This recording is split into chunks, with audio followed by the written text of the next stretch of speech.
On the line is Canadian country music star Gord Bamford. Good morning, Gord. Great to have you with us. Yeah, good morning. Good to be here. Fabulous, mate. Now, you're talking to us today from Brisbane, of course. You're in here in Australia for the Fire Up Tour, which kicks off in Rockhampton, Queensland this Friday. You must be really looking forward to the tour. Yeah, very much so. Really excited to finally be back and ready to go. So it's gonna be a lot of fun. This is the biggest tour we've had in Australia. So hopefully it's gonna be good. That's great, mate. Look, now performing in Australia is somewhat of a homecoming for you, of course. Yeah, it for sure. I was born here. I've lost my accent, but I was born in the only Victoria area, and I lived a short little time in Traralgon. So I left when I was 5. My mom and dad split up. My mom's Canadian, and my dad's an Aussie, and my mom and my sister and I went back to Alberta, Canada, and had a really good upbringing, good life there, and it was great. But my dad's always been here, and been able to reconnect with him, through the music and being back, and as well as my 2 brothers and my sister, half brothers and sisters as well. So yeah, it's kind of a crazy thing how it kind of goes 360 in life, but Right. I feel good about being in Australia. I feel like it doesn't feel foreign to me. It feels like it's where I started my life. So it's nice to finally be seeing it and being a part of it, and I'm looking forward to many more opportunities. That's fantastic, mate. Look, and I know you're still proudly held an Australian passport, so you obviously feel a really strong attachment to Australia. I do, and I want to be careful with that because I didn't want to bring my music in here and convince people that I was an Aussie, and that wasn't the idea. But I am proud to be born here, and people have accepted that. They've kind of given me that tag a little bit, which feels great. It's awesome. So. Fantastic. Look, as well as gigs in Queensland, the Fire It Up Tour will also be taking in New South Wales, Victoria, here on the East Coast. 12 gigs in total over 17 days. You obviously got a pretty hectic schedule ahead of you. Yeah, it's pretty whirlwind. We've been so busy with, since, February, we've been on a big tour across Canada with Canadian Dirt Tour. Right. And then the break here for the Fire It Up, and then actually come back here in December on that cruise ship. So, it's between Canada and Australia, it's covered our year up pretty good. It's fun. Oh, fantastic. And what about the set list for the tour? Obviously, you'll be playing several songs from the latest album, Fire It Up, but Yeah. as well as treating the fans to all the big hits?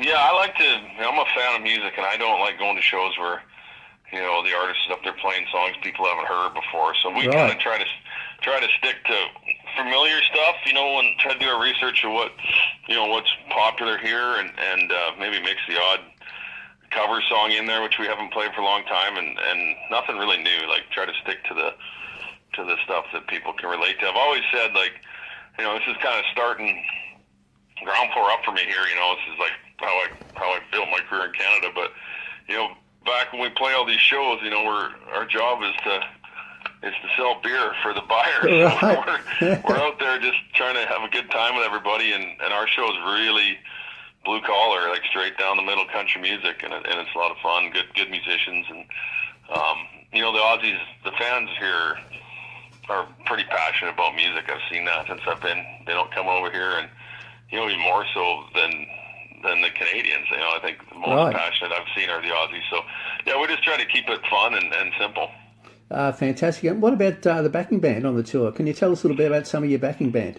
Yeah, they've been with me for 12, 13 years, most Right. of them. So it's pretty well-oiled machine, I guess you can say. And most of them are award-winning artists, a couple Grammy-nominated artists. Like they're pretty excited to be here and be a part of it. So it's definitely a well-polished show. That's fantastic. Look, and the list of artists who'll be joining you on the tour is a very impressive one as well. You've the Wolf Brothers will be doing a whole bunch of shows with you, of course. Yeah, and then there's Andrew Swift, Natalie Pearson, and Brittany Maggs, all doing a show each. All great artists. Yeah, and the Wolf Brothers have, been a big part of me getting out there and playing in front of people here in Australia for a while. So Right. they've come to Canada and played with us as well. So they're great. Obviously, they're doing great stuff. And I always say there's such good talent here in Australia. Like I've heard lots of artists here, and they can hold their own with anybody in the world. I think it's a really big talent pool here that people don't realize how good it is. So I'm looking forward to, meeting everybody and having them part of what we're doing, and vice versa. That's fantastic. Look, We know you're going to be extremely busy with the tour while you're here in Australia, but what about a bit of sightseeing? You open to squeeze in a bit of sightseeing while you're here? I'd like to if we can. I think we've got a couple days in between, but I know when I come back in December, my wife and I are going to come over earlier, I think, and do some sightseeing. Right. And it's tough. You want to do all that stuff, but it's tough to kind of fit it in, unfortunately. Absolutely, yeah. I know we got a couple days off. We're going to go to the Gold Coast, I believe, and hang there. But beautiful, fantastic. And so you're obviously not going to get much of a chance to go to Traralgon. Maybe later in the year. Yeah, when we're in there, I will try and pop in there for sure. Fantastic. And what about your plans post the Australian tour? I believe you'll be returning to Canada. You mentioned before you've been really busy on the road.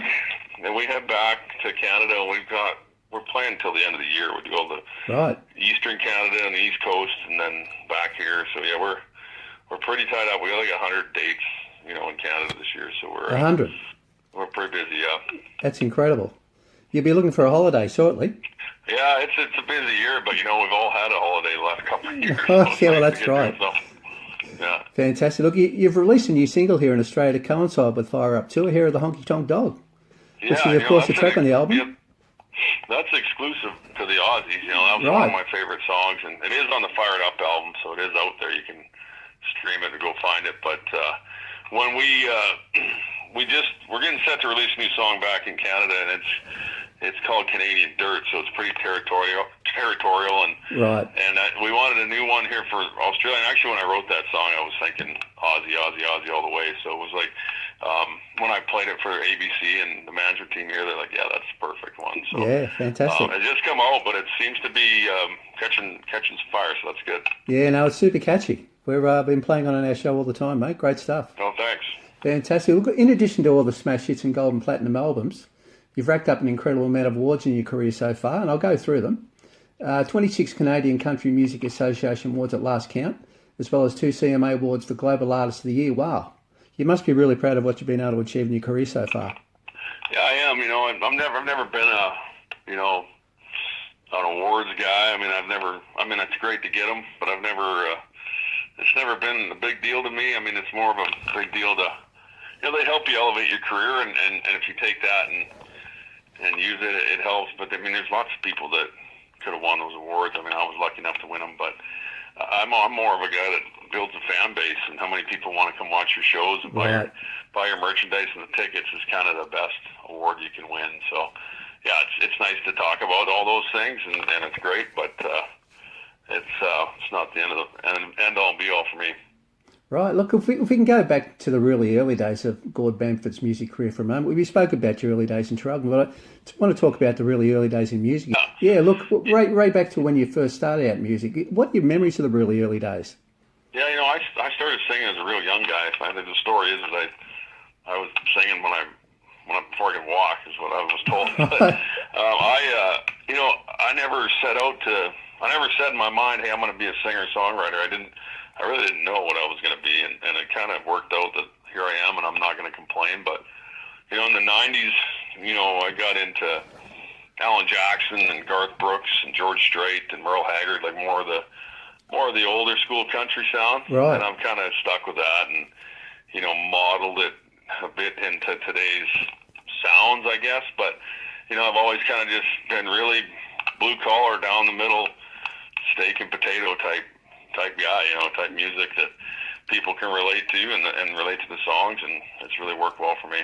That's fantastic. So you took up country music at a really early age, because often when I interview country artists, often they've started out as rock, sort of that sort of rock, young sort of rock sort of stuff, and then sort of evolved into country, but you went straight into country.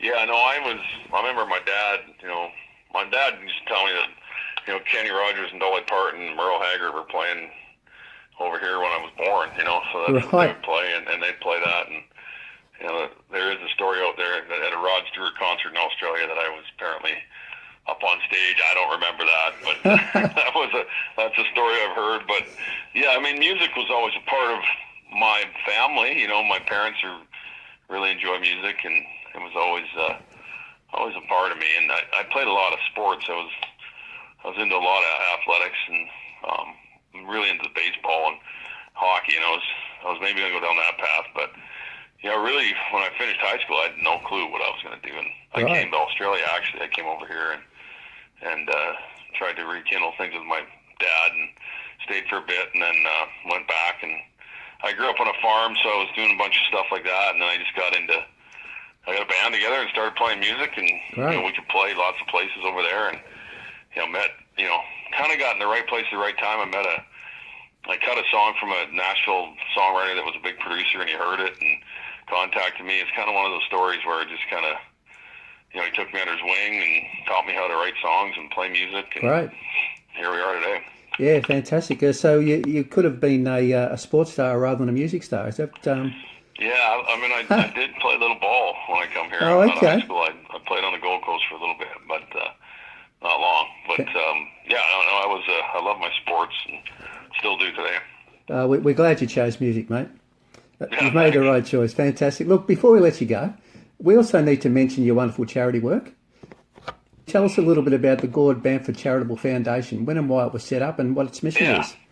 Yeah, it's going on 16 years now. Right. We started it, a long time ago, and basically wanted to do something to give back to the people that were giving me so much in my music, and it kind of just took on. It's like a beast. It just kind of just exploded. It was we started with a golf tournament, which we still have, and we've raised just under $6 million now. And That's incredible. it is kind of crazy, really. And then there's like lots of youth driven, so Ronald McDonald houses and Make-A-Wish foundations and children's hospitals and multi-use facilities across small communities in Canada, wheelchair accessible parks, like really youth driven, where we donate our money and put our time into, and it's been probably the most rewarding thing I've ever been a part of. So it's pretty cool. That's fantastic, mate. Congratulations. Great work.